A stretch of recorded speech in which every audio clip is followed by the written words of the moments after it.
Australia, New Zealand, these lands breathe history. They whisper ancient stories of times long past. For thousands of years, they were home to indigenous peoples who nurtured and cherished these lands. Aboriginal Australians and Māori lived in harmony with the land. They were caretakers. They were storytellers, passing down wisdom through generations. Their cultures were rich and diverse, filled with unique traditions and vibrant expressions of life.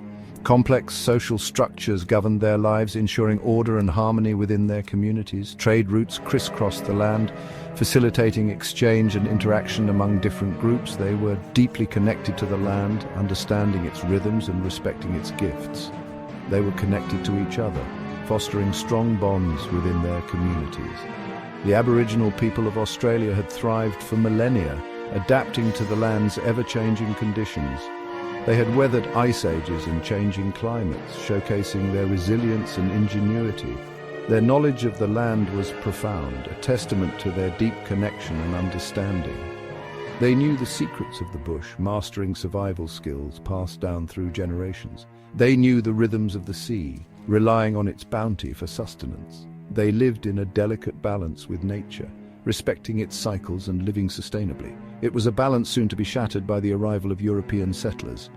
Across the Tasman Sea, the Maori had traversed vast oceans, showcasing their incredible seafaring skills.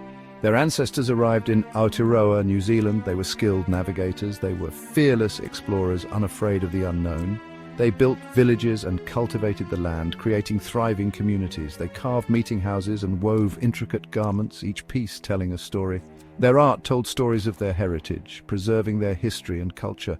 It spoke of their connection to the natural world, a bond that was unbreakable.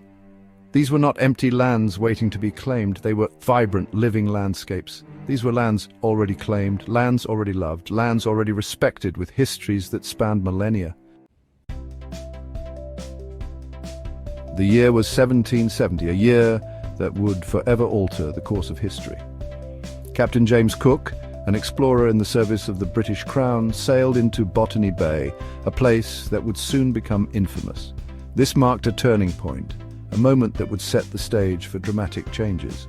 It was the beginning of a new era, an era of colonization, an era of dispossession. The British flag was raised, signaling a new order. The British saw opportunity in these lands, vast and seemingly unclaimed. They saw vast resources to exploit, from gold to timber and everything in between. They saw a chance to expand their empire, to stretch their influence across the globe. They did not see the people who already called these lands home, the Aboriginal communities who had lived there for millennia. Or rather, they chose not to see them, dismissing their presence as inconsequential. Australia, with its vast interior, became a dumping ground for Britain's unwanted. It was a place to send convicts. Penal colonies were established, harsh and unforgiving. The first fleet arrived in 1788, carrying the first wave of settlers and convicts. They landed at Sydney Cove, marking the start of a new and brutal chapter. This was the beginning of a brutal chapter, one of displacement and suffering for the Aboriginal people. A chapter of displacement and suffering for the Aboriginal people, whose lives were irrevocably changed. The British brought with them diseases, foreign and deadly. Diseases like smallpox ravaged the Aboriginal population, decimating communities. They brought with them livestock, which altered the landscape. Livestock destroyed traditional food sources, disrupting the delicate balance of the ecosystem.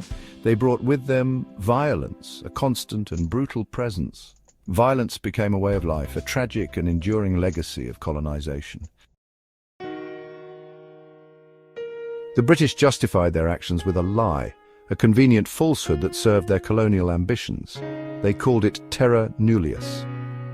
Empty land devoid of civilization, land belonging to no one, free for the taking. This legal fiction allowed them to claim ownership, disregarding the existing inhabitants. It allowed them to ignore the rights of the indigenous people who had lived there for millennia. The land was not empty, it was not unowned. It was rich with culture and history. It was, and always had been, Aboriginal land, cherished and maintained by its people. But the British Crown declared it theirs. They imposed their laws. They imposed their beliefs. They imposed their will, with little regard for the consequences. This doctrine of terra nullius was a convenient lie, a tool of empire.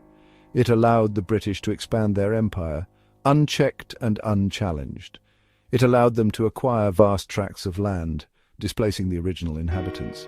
It allowed them to enrich themselves at the expense of the indigenous people, who were left with nothing. The impact on the Aboriginal people was devastating, leading to immense suffering and loss.